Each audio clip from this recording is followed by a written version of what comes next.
Honourable Chairperson, a true developmental state drives growth and jobs through a coherent industrial policy. In our case, there's no such policy, only lip service and a government without the vision to build an economy that works for its people. Contrast this with the Asian tigers. Taiwan, which we visited recently, adopted an export-led strategy focused on high-tech industries and became a global leader in semiconductors. Its unemployment rate has dropped to 3.4%, the lowest in 24 years. Singapore, under Lee Kuan Yew, industrialized rapidly by attracting global firms and establishing a strong economic development board, cutting unemployment from 13.5% to 1.7% in less than 30 years. South Africa should be the African lion in economic terms. Yet after decades of ANC failure, our manufacturing sector is in crisis. And unless bold action is taken, a growing list of companies will follow ArcelorMittal into closure, and thousands of more workers will fall into unemployment. The imminent shutdown of ArcelorMittal's long steel operations threatens 3,500 direct jobs and up to 100,000 across the value chain. These are not statistics. They represent families facing hunger, young people losing hope, and communities and towns like Newcastle and Vereeniging facing collapse. A year into the government of national disunity, the economy remains stagnant, with growth below 1%, record unemployment, and collapsing infrastructure.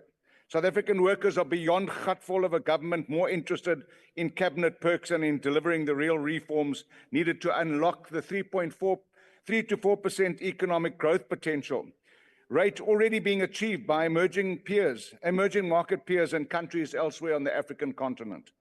In a middle-income country like South Africa, industrial production should be a key driver for growth and employment. Instead, manufacturers are battling prolonged anemic economic conditions, logistics and energy challenges, unsustainable competition from low-cost imports and illicit trade in counterfeit goods.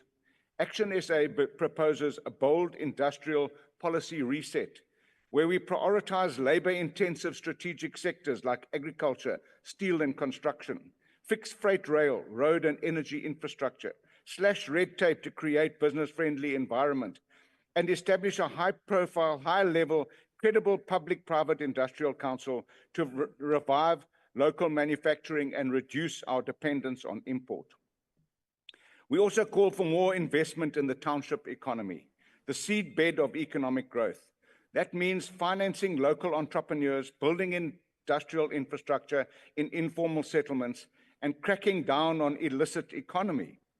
That's why we run campaigns like #Spaza for Locals, #Spaza for Growth.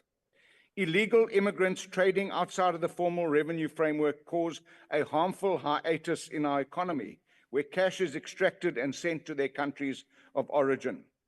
Now, May Day, Labor Day, and Workers' Day is celebrated internationally annually. It's supposed to recognize the labor movement and its achievements. With an expanded unemployment rate of 42% and youth unemployment at 60%, Workers' Day has become a cruel misnomer in South Africa. Jobs creation for South Africa should be the government's main priority. Those who masquerade as champions of the poor, both in government and in opposition now, but formerly in government, the ANC and the MKP, and in particular pseudo-communist party, should hang their heads in shame. South Africa needs a government. Hang on. If you can dish it out, you must take it. South Africa needs a government that will bring meaning to celebration of Workers' Day. We should all be ashamed that there are so many unemployed South Africans on Workers' Day.